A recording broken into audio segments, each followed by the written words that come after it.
Teleaula Natal. Olá pessoal, tudo bem? Eu sou o professor Madison Rodrigues, professor de Geografia da Rede Municipal de Natal. Eu tenho uma estatura mediana, olhos e cabelos castanhos escuros, estou usando uma camisa amarela e calça jeans. Meu sinal em libras é a letra M de Madison, com um leve movimento na testa, formando uma espécie de onda, que lembra o meu topete. Na aula de hoje, nós vamos falar sobre o aquecimento global e as mudanças climáticas. Nossa aula será composta por 15 slides. No primeiro slide, nós temos ao fundo branco com a letra preta, o título da Secretaria Municipal de Educação, SME Natal, o componente curricular que é Geografia, o tema da aula que é Aquecimento Global e Mudanças Climáticas, além do nome do professor Madison Rodrigues. O que é que nós vamos aprender nessa aula, professor? Nós vamos analisar as evidências do aquecimento global. Nesse slide 2, nós vamos entender o efeito estufa. É algo positivo? É algo negativo? Vamos analisar também as mudanças climáticas que estão ocorrendo ao longo das décadas, entender o que é o protocolo de Kyoto, analisar as consequências desse aquecimento global, além de discutir possíveis soluções para esse problema. No terceiro slide, nós temos dois cartoons. O primeiro cartoon, do lado esquerdo da tela, ele mostra o espaço sideral e a Terra centralizada. Só que tem uma diferença nessa Terra. Ela está num formato de uma panela de pressão. Panela de pressão é aquela que nós utilizamos na cozinha, que geralmente tem uma temperatura interna mais elevada do que outras panelas, já que ela é vedada, certo? Na imagem ao lado, no canto direito da tela, eu tenho um desenho da Terra. A Terra tem um rostinho, olhos, bocas, ela está com um leque na mão esquerda, ela está com a aparência não muito feliz, com a aparência de tristeza, de susto, de desespero. A Terra está suando, está com o leque abanando ali, porque provavelmente está com calor. Qual a imagem que esses autores quiseram transmitir ao fazer essas duas imagens? Na verdade, é para tratar sobre o aquecimento global, o grande problema da humanidade. No slide 4, nós temos duas manchetes recentes, manchetes atuais. Uma do G1 da seção Natureza, que diz que o mês de setembro foi o mês mais quente da história da humanidade. Eu acho que a gente percebeu em casa mesmo que nos últimos meses a temperatura na nossa cidade tem aumentado um pouquinho. Na segunda manchete, eu tenho já uma manchete da revista Veja, da seção Mundo, que fala da Groenlândia, a maior ilha do mundo. A Groenlândia, ela está na zona polar norte, é uma ilha de geleiras, e a manchete diz que a Groenlândia está derretendo mais rápido do que nos últimos 12 mil anos. Passando para o quinto slide, nós vamos analisar as evidências do aquecimento global no nosso dia a dia. A gente pode discutir, professor, como é que eu percebo o aquecimento global no meu dia a dia? Alguns estudos estão mostrando que no último século, a temperatura média do planeta subiu aproximadamente 0,7 grau, que num contexto geral a gente pode imaginar que é um crescimento muito pequeno, mas quando a gente analisa na temperatura média do planeta, que hoje é de aproximadamente 14 graus, um aumento de quase 1 grau é muito significativo.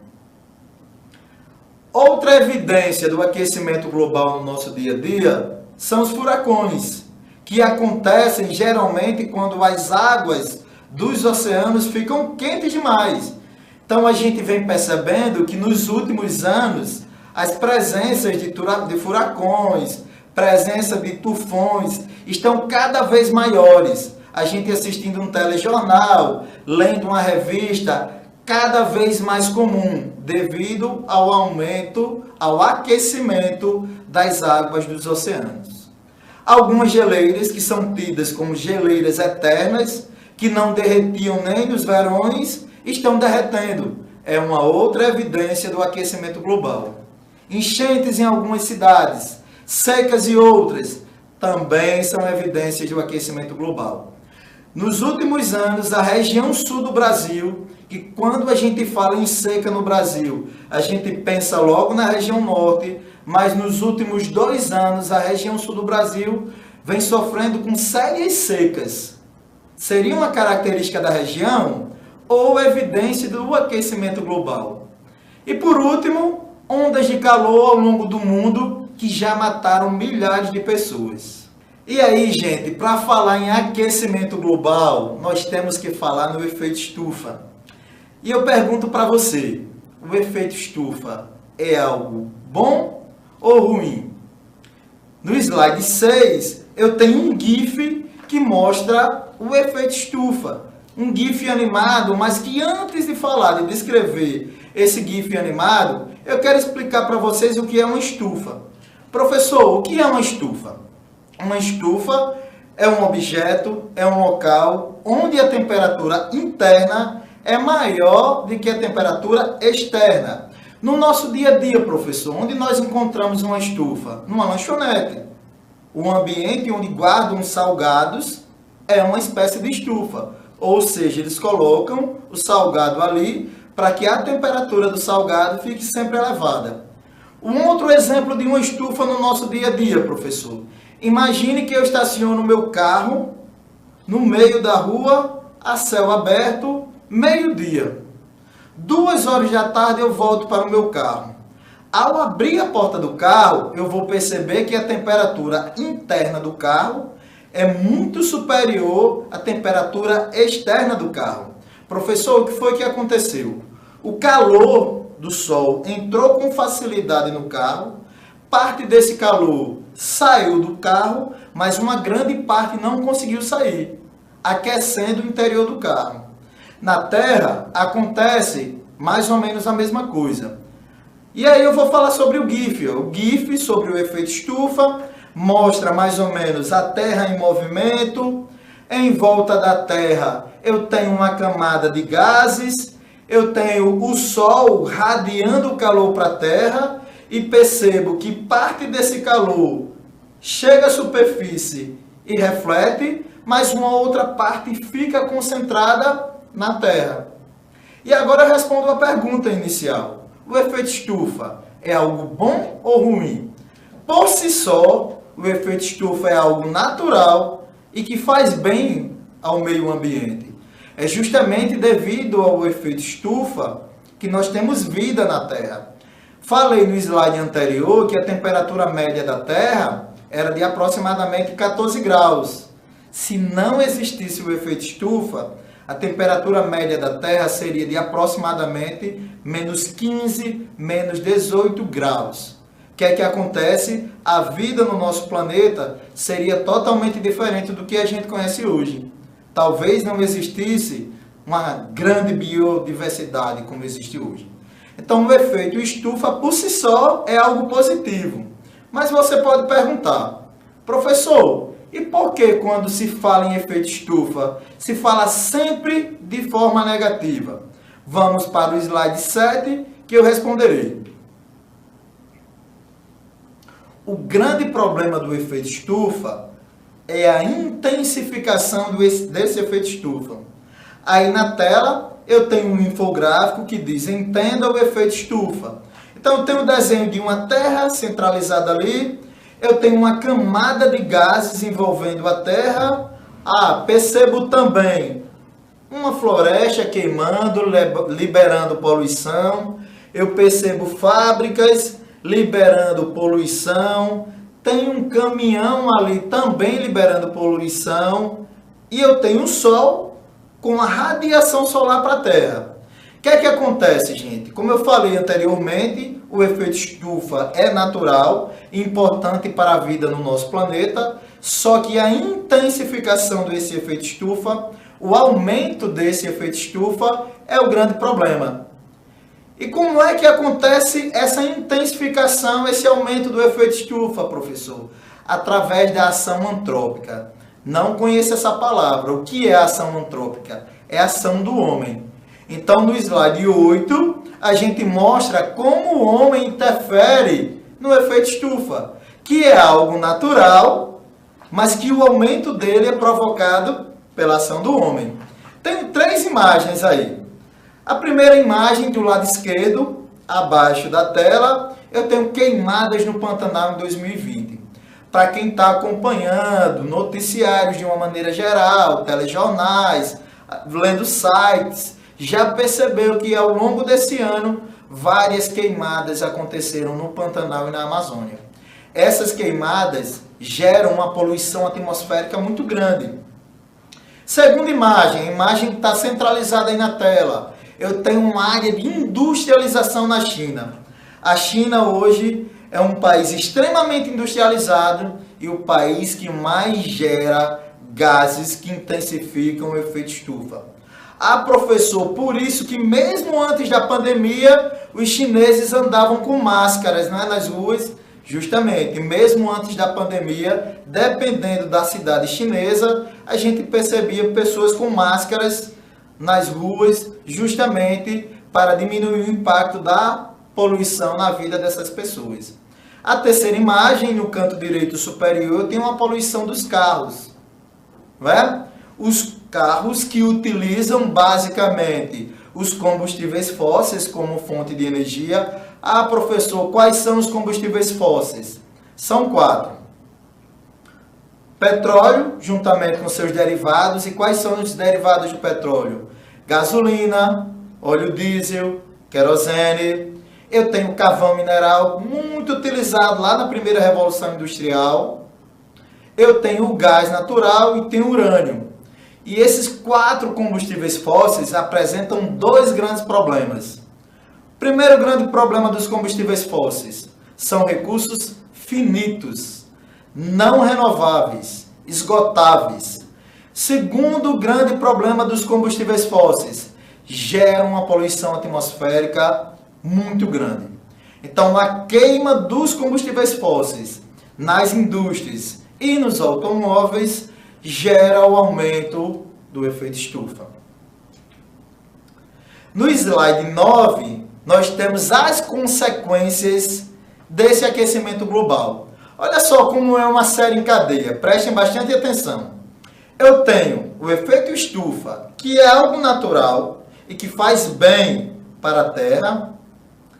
A ação do homem com a queima dos combustíveis fósseis vai intensificar esse efeito estufa, que é algo positivo, e a intensificação, o aumento dele se transforma em algo negativo.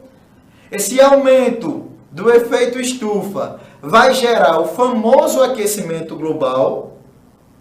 O aquecimento global vai gerar o derretimento das calotas polares, que a gente sabe que 2% da água do nosso planeta está solidificada, 2% da água do nosso planeta está nas geleiras. Com o aumento dessa temperatura, essas geleiras vão derreter, geralmente vão formar rios, os rios correm para os oceanos e mares, e a gente vai ter como consequência do derretimento das geleiras o aumento do nível do mar. E aí a gente percebe em algumas praias aqui do litoral do Rio Grande do Norte, como Muriú, Barra de Macharanguape, Pitangui, Caiçara do Norte, onde a maré já invadiu e chega a atingir muros e algumas casas, certo? Além disso, nós teremos como consequência do aquecimento global o processo de desertificação, áreas que já são quentes e secas se tornam mais quentes e mais secas, o solo perdendo fertilidade, e aí o processo de desertificação, algo que vem ocorrendo aqui no sertão do Brasil, certo? Temos 4 imagens aí na tela 8, no slide 9. A primeira imagem ela fala do aquecimento, do aumento da temperatura. Eu tenho uma imagem de um termômetro do centro do Rio de Janeiro, já em 2020, onde a sensação térmica naquele local, naquele dia, estava de 50 graus. Eu tenho a segunda imagem, na parte direita da tela, no canto superior direito, o urso polar, num pequeno bloco de gelo, e esse bloco de gelo se transformou pequeno devido ao derretimento das calotas polares. A terceira imagem é justamente uma praia, uma área onde tem um aumento do nível do mar. E a quarta imagem, que está no canto centralizado da tela inferior, é uma área de desertificação, que mostra aquele solo rachado típico do sertão do Nordeste. Para ilustrar o avanço do nível do mar, no slide 10, eu vou falar sobre um país que muita gente não conhece. Alguém aí já ouviu falar em Tuvalu? Tuvalu é um país que vai desaparecer do mapa, literalmente. Tuvalu é um país que se localiza na Oceania, não é?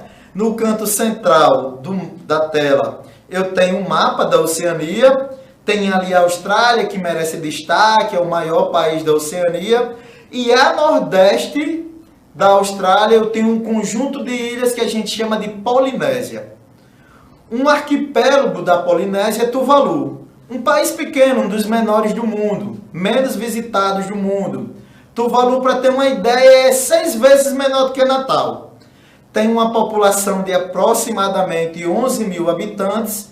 E segundo alguns estudiosos, é um país que nos próximos 100 anos pode desaparecer do mapa literalmente. O ponto mais alto de Tuvalu tem uma altitude de 5 metros. Ou seja, o avanço do nível do mar provocado pelo derretimento das geleiras já fez com que algumas ilhas de Tuvalu fossem cobertas totalmente por essas águas.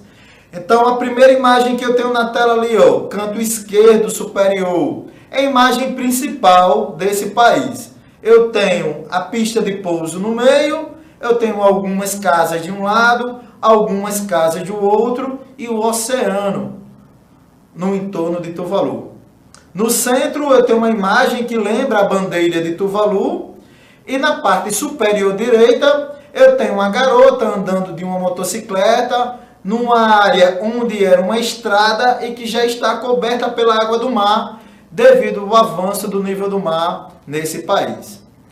Prova disso, do avanço do nível do mar em Tuvalu, que em 2008 o seu primeiro-ministro participou de uma conferência na ONU e chamou a atenção do mundo para a situação de Tuvalu, pedindo inclusive que os outros países aceitassem esses refugiados naturais, que a tendência é que a população de Tuvalu, devido ao avanço do nível do mar, procurem outros países para sobreviver.